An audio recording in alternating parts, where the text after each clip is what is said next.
The junkyard stretched across the red dunes of Xylos 7 like a graveyard of forgotten dreams.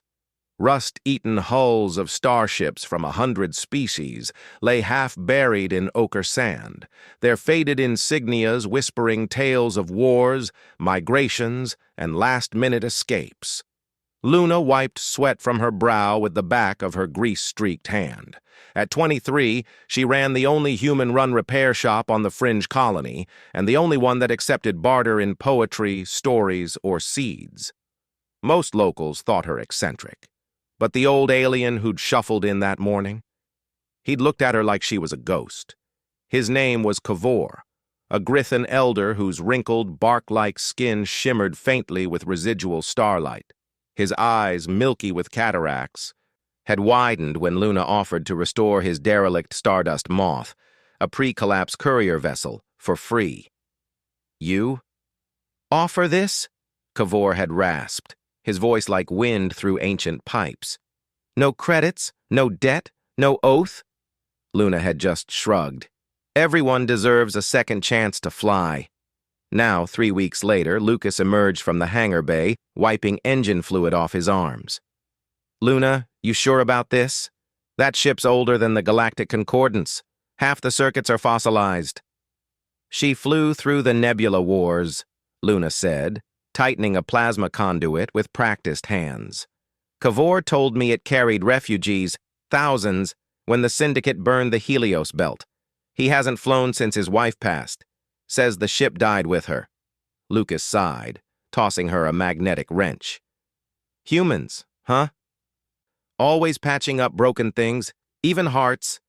Luna smiled. "Especially hearts." The Stardust Moth was a marvel of analog engineering, pre-AI, pre-sentience, built when spaceships relied on intuition, courage, and a pilot's steady hand. Most modern Grithans saw it as a relic, but Luna saw poetry in its dented wings and patched thrusters. Day after day, she and Lucas worked, rewiring dead consoles with salvaged human tech, replacing biocrystals with harmonic resonators modeled on Earth-singing bowls, even weaving new thermal shielding from recycled solar sails donated by a grateful Qatari merchant. Kavor watched silently from a folding chair, sipping lum moss tea. Occasionally, he'd murmur Grithan lullabies, songs of cosmic winds and twin moons. Luna recorded them, weaving the frequencies into the ship's audio system. She should remember his voice, she told Lucas. Then came the inspection day. 3 sleek Vroth enforcers descended on grav sleds, their chrome exosuits gleaming under Xylos 7's twin suns. "Unauthorized restoration of Class 9 heritage vessel," the lead officer droned in clipped galactic standard. "Violation of Interstellar Salvage Code 447. The Stardust Moth is to be impounded and melted for scrap." Kavor rose slowly, his frail frame trembling. "It is mine. By Grithan law." "Grithan law holds no weight here," the officer snapped. "This colony answers to the Syndicate." Luna stepped forward, hands raised but eyes blazing. "You're wrong. This colony answers to hope. And that ship, it's not scrap. It's history. And history doesn't belong to empires. It belongs to those who remember it." The officer scoffed. Sentiment. How human. Then Lucas did something unexpected. He tapped his comm. "Initiate protocol. Helios bloom." Suddenly, every screen in the hangar lit up, not with warnings, but with faces, hundreds of them, refugees, pilots, teachers, children, all from species the Stardust Moth had once saved. They'd been contacted by Lucas during the rebuild. "I was 8, said a tearful Selexian woman on screen. "Kavor flew us through a plasma storm so my sister could reach a medbay in time." "I owe him my life," echoed a gruff Qatari captain. One by one, thousands across the sector sent testimonials, memories, gratitude, all routed through Lucas's hidden network. Within minutes, the story trended across the neutral net. The Vroth officer paled. Even Syndicate enforcers feared public outrage.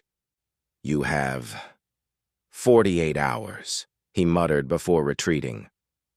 Cavor turned to Luna, his milky eyes glistening. Why? Why would you do this for an old alien and his broken ship? Luna placed a hand on the moth's hull. Because humans believe some things are worth fixing, not for profit but for meaning, and because no one should stop flying just because they've lost someone.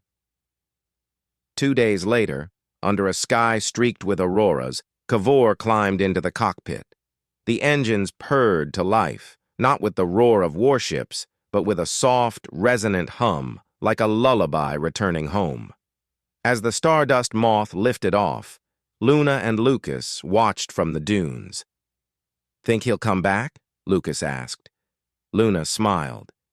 He doesn't have to, but I've got a feeling he will. And high above, Cavor whispered his wife's name into the stars, while the ship, reborn by human hands and human heart, soared once more. Because in the end, the galaxy learned humanity's greatest technology wasn't engines or shields. It was kindness.